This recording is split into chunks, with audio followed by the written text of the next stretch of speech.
How's everyone doing? This is a what didn't make the shelf video, and I have 10 Blu-rays and DVDs right here. And if you've seen any of them, definitely let me know what you think of them and let me know which one of these is your favorite. There is 8 Blu-rays and 2 DVDs. This is essentially a video series where I show you what didn't make the shelf, aka the collection.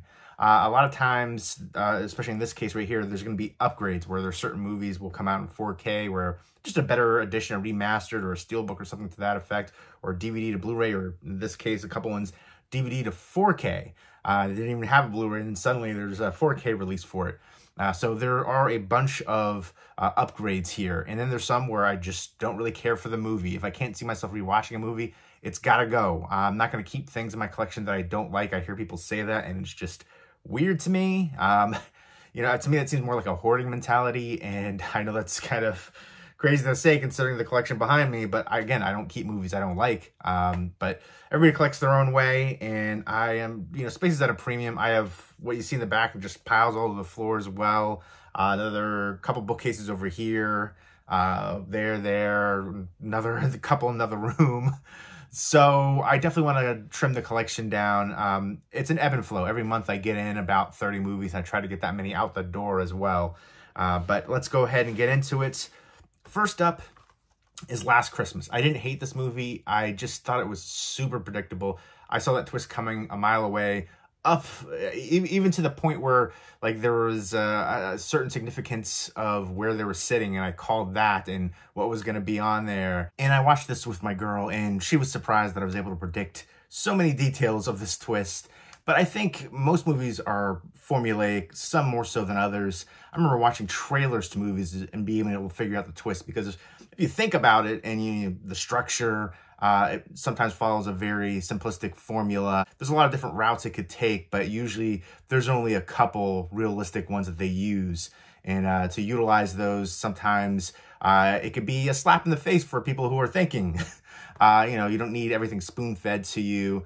But even though sometimes you can see things coming or a twist, it could still be enjoyable. For me, though, this one was too heavy-handed. It was just so formulaic. I didn't really care about the characters that much. Emilia Clarke, Khaleesi, I do like her. Game of Thrones, I slept on that show, and then I binged it a couple years ago, and I love it. And House of Dragon, too. I'm bummed I have to wait 2 years for the next season. Same with Wednesday and a bunch of other shows. Henry Golding, Crazy Rich Asians, they're going to make a sequel for that. I mean, why not? It was a huge blockbuster. And, you know, I like some of the characters, especially Emma Thompson in here was great. Michelle Yeoh and a few other recognizable people. The supporting cast, I appreciate. I think the cast in general I liked. It just was the script wasn't that great. And the lead character, there's so many movies I see with such unlikable characters, and people are just giving them so many chances. And, like, why would you be attracted to this person when they're just terrible? So that was kind of like a big issue for this one to me. But there was, again, just the whole twist. I saw it coming so far. I was like, come on. And I just, to me, it had the potential to be better than it was. But especially with the cast. The cast was great, but the script wasn't. And it's just not one I see myself revisiting. Not a good, I'd say maybe an average at best Christmas movie. But there's so many better ones out there that I'd rather watch. Next up is Belly from, oh, you know what? This is directed by Paul Feig, who he directed a bunch of movies with Melissa McCarthy. Spy, Heat, Bridesmaids, which she got an Oscar nomination for Best Supporting Actress for her role in Bridesmaids, which just blows my mind. Same year, Jonah Hill got a nomination for his performance in Moneyball, which neither one of them deserved an Oscar nomination. Sheesh to me, but yeah, so he definitely likes to work with her, and I'm not a Melissa McCarthy fan at all, and I'm not too big of a fan of Paul Feig either. Again, the Ghostbusters female cast led one, all the different, you know, Bridesmaids, Spy, Heat, keep them. But Hype Williams, though, he during especially like the 90s, were just revolutionized music videos, very stylistic, and this has that kind of feel to it, that, you know, hip hop. Music video, stylistic, especially when they're in the club. I remember really enjoying this one growing up as a kid, and, you know, DMX and Nas. Nas is my favorite rapper of all time. Let me know who your favorite rapper of all time is. I always felt like, I was drawn to like the Queensbridge, and I always felt like Nature was super underrated. AZ, Cormega, that whole crew, Foxy Brown, but especially Nature. Like, I feel like he never got the love that he deserved. But this was, one that I remember loving. Terrell Hicks, too. Had a big crush on her from, Bronx Tale, and she was super hot here. Bronx Tale was one of my all-time favorite movies, top 5 movie for me. So I bought Belly on Blu-ray, and the next night, it was announced on 4K. Of course it was. I feel like that's happened so many times for me, where I buy the Blu-ray, or the DVD for that matter, and then the Blu-ray or 4K will be announced like right away. So many times. And so that's the reason I'm getting rid of this one. I'm going to get that 4K Steelbook from Lionsgate. They're killing it with the Steelbooks for the past couple of years. And look at that hollow foil. I like these old Blu-ray releases. I've had this on, it's funny because I had this on my wish list for so friggin' long, and then I finally decided to get it, and then it's announced the next night for 4K. Mad about it, but I like that hollow foil effect. And I like the cast in here too. Method Man. It has a, kind of redemptive quality towards the end, with Buns and Sincere, and T-Boz is in here too. I like the cast a lot. There's some crazy wild characters in here. You know what? Like I said, I'm not a Melissa McCarthy fan, but let me know what your favorite Melissa McCarthy movie is. And your favorite Christmas movie too. Next up is True Romance. I actually picked up, that's the reason I'm getting rid of this one. I like the film, but I'm going to pick up that 4K. And so this is an upgrade as well, because I picked up the 4K release for it. I don't think I've shown it yet, but spoiler alert, I picked it up. This is directed by Tony Scott, who directed my favorite action movie of all time, The Last Boy Scout, with Damon Wayans and Bruce Willis. I love that movie so freaking much. It doesn't have a standalone Blu-ray release, it has a double feature one, but it deserves a standalone Blu-ray release. There's so many that have like double feature Blu-ray releases and don't have a standalone, and that deserve it. But this is a classic to me. I love the heck out of this one. Tony Scott, he's directed a ton of great films. Top Gun, of course, is another one. But he also directed The Taking of Pelham 1, 2, 3 remake, and then Unstoppable, both great train movies. And let me know what your favorite Tony Scott movie is, your favorite action movie. This was written by Quentin Tarantino. I love the cast here. Christian Slater, Patricia Arquette, Dennis Hopper, Val Kilmer, Brad Pitt, Christopher Walken. I mean, just an incredible cast. And Gary Oldman is so great in this role. I remember a while ago he did an interview. He said his 2 favorite roles were in here and then in JFK. And he plays a great villainous character. I remember one time having a conversation talking about how Gary Oldman's such a great villain. And they're like, what are you talking about? He doesn't play a villain very much. I was like, are you out of your mind? He plays so many amazing villainous characters, and so good in this role. The cast, just incredible. The writing, but yeah, I got the 4K. That's the only reason I'm getting rid of this one. Love this freaking movie. And this was out of print for like the longest time. It's one of those things where you like, I could have, flipped this and made some money and bought a few different things. But now the 4K comes out and this doesn't have much value now. What can you do? This is the director's cut, and I was actually thinking about keeping this one, but I'm trying not to do that. Like for certain movies that I really enjoy, and for like a Blu-ray that I've watched a bunch, maybe I was going to keep it for like the memories, or if it has a different like artwork or something like that. But I've really got to stop doing that. Next up is Pulp Fiction. I got the 4K for this one. I'm debating about getting the Steelbook for it as well, because this is just an all-time classic. It deserved to win the Academy Award in my opinion, but it was up against some tough competition that year. Let me know what your favorite Tarantino movie is and your least favorite. I think Once Upon a Time in Hollywood is my least favorite, but still an amazing movie. He played a little bit of a revisionist history with that one, and Inglourious Basterds for that matter. But both incredible films, and this one is just an all-time classic. Love the heck out of it. Let me know your favorite scene in this one. So many memorable scenes and quotable lines in here, but a bunch of special features in here. But got the 4K. Can't wait to check both these out on 4K. I picked them up, but I haven't watched them yet. But I've heard good things about the reviews for them. Next is Fatal Attraction, another one that I upgraded and one that I really enjoy. I heard good things about the 4K transfer for this one, but this was a Paramount release, and recently Paramount, they had a couple ones that were, some bumps in the road. Planes, Trains, and Automobile and Saturday Night Fever. I haven't checked those ones out yet, but I do have them both.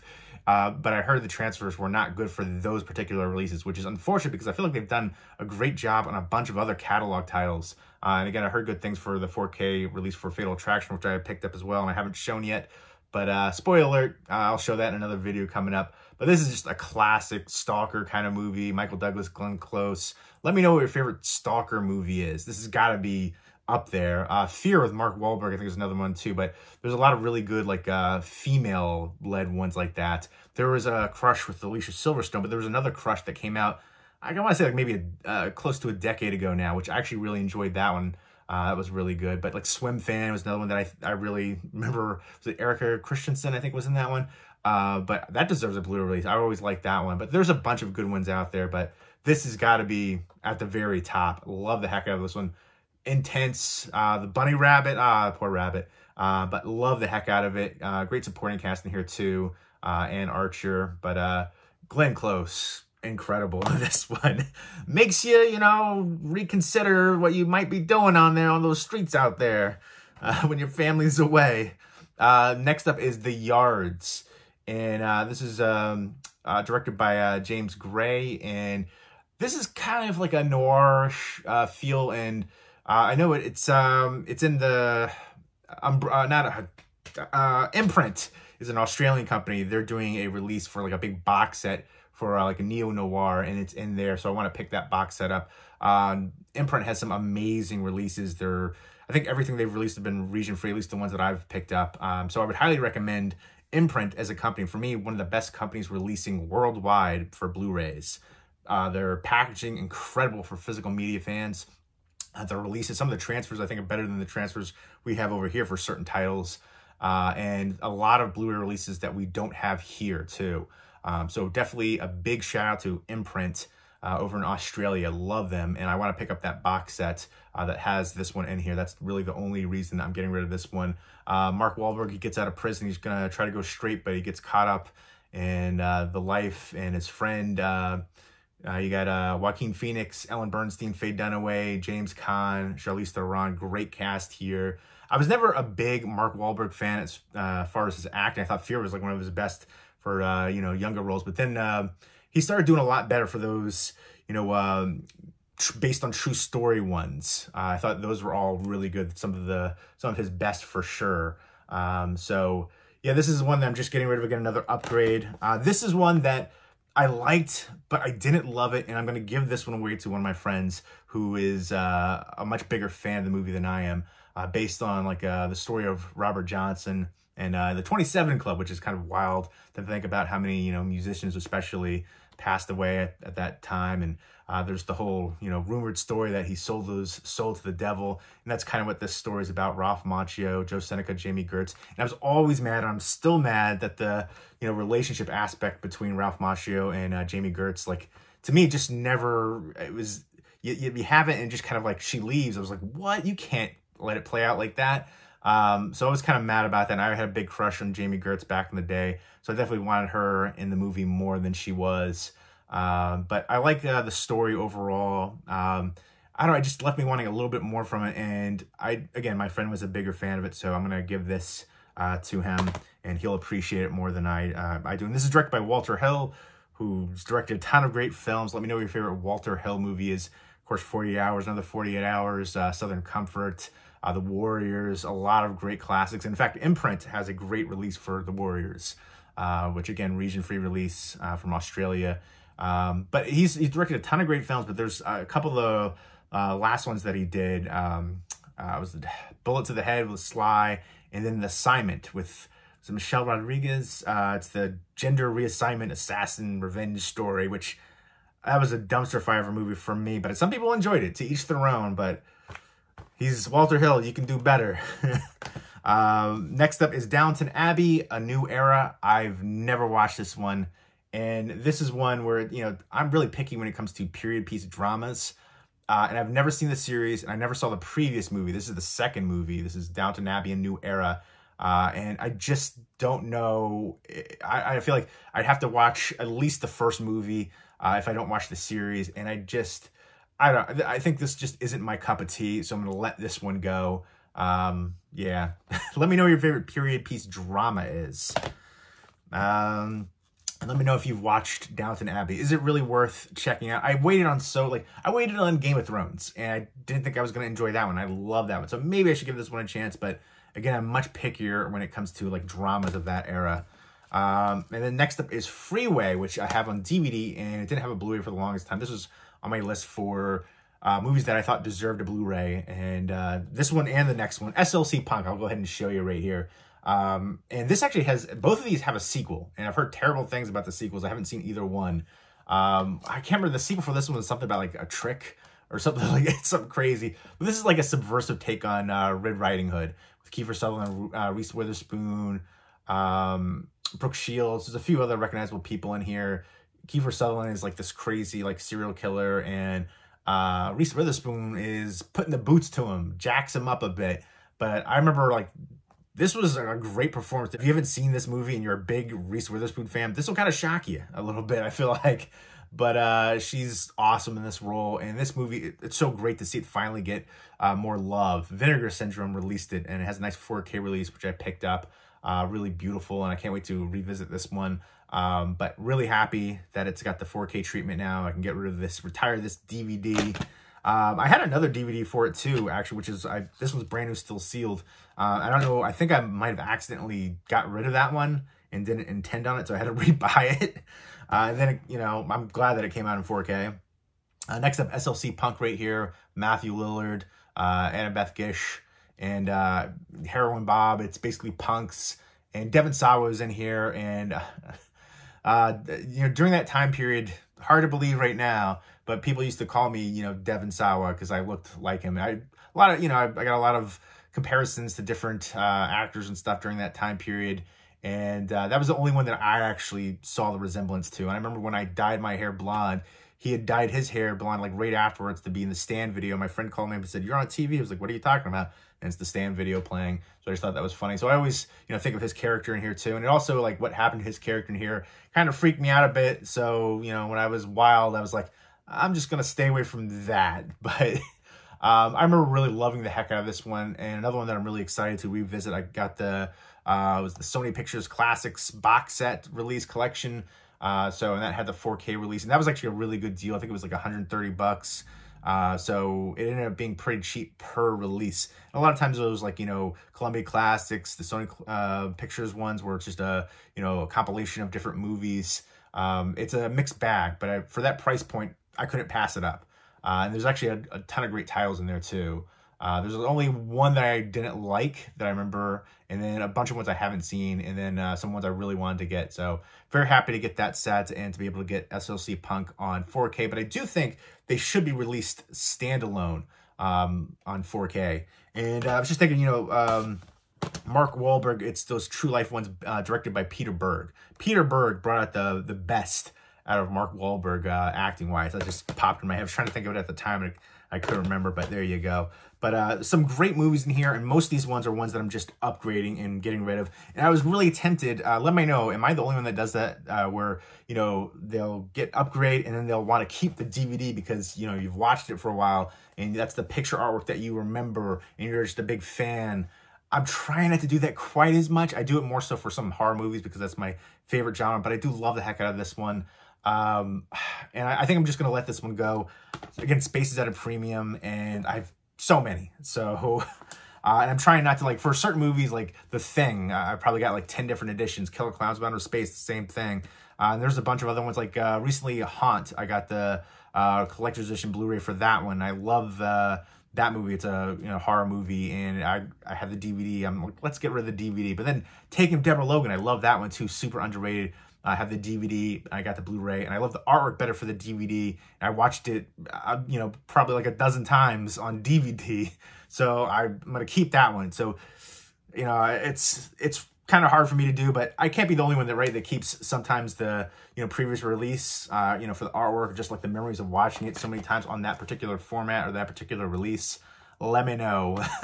But there you go. Those are the ones that didn't make the shelf, aka the collection. Let me know if you've seen any of them and what you think of them, and let me know which one of these is your favorite. And yeah, again, most of these ones are ones that were upgrades. There's only a few in here that I just didn't like. And then Downton Abbey, I haven't even seen A New Era, but I don't know when I'm going to be in the mood to watch that. And I feel like I need to watch the first one first, and I'm picky when it comes to those kind of movies. So I'm gonna let that one go. It just doesn't really appeal to me enough. I have so many movies, a backlog of movies to watch. My watch list is crazy high. I'm always adding stuff to my watch list and my Amazon wish list for that matter. So I've got to trim it down, you know, to things that are really interest me and that I want to see. So there we go. That's what didn't make the shelf. I'm going to be doing more of these videos coming up soon. You guys seem to like them, and they're fun to do. It's kind of cathartic as well to go through the collection. Every day I try to go through, or every couple days at least, and, you know, pick a movie off the shelf. And once it gets to, you know, a decent pile, I'll do a video like this and continually trim down. I'm constantly going back and forth on certain movies too, and I feel like I'm trying to rationalize certain things. But again, if I can't see myself rewatching it again, it's got to go. And I really want to just keep movies that I love. And you know, my collection it was over 6,000. Now it's like around 5,500 right now. So I want to get it down to lower than that. I want to get it down to like, ideally, I'd love to get it to like 2,000. I mean, even that seems like a lot of movies. And realistically, how many movies can you rewatch in your lifetime and watch in general in your lifetime? So it's tough. All right, I'm done rambling. Thank you for continuing to support me on here and continuing to watch my videos. I think that's awesome. I still love talking movies and collecting on here. I've been making videos on here for 14 years, which is mind-blowing. So thank you so much for sticking with me. I love you guys, and I hope you guys have had Merry Christmas, Happy Holidays, Happy New Year, and hope everybody's doing well. Take care.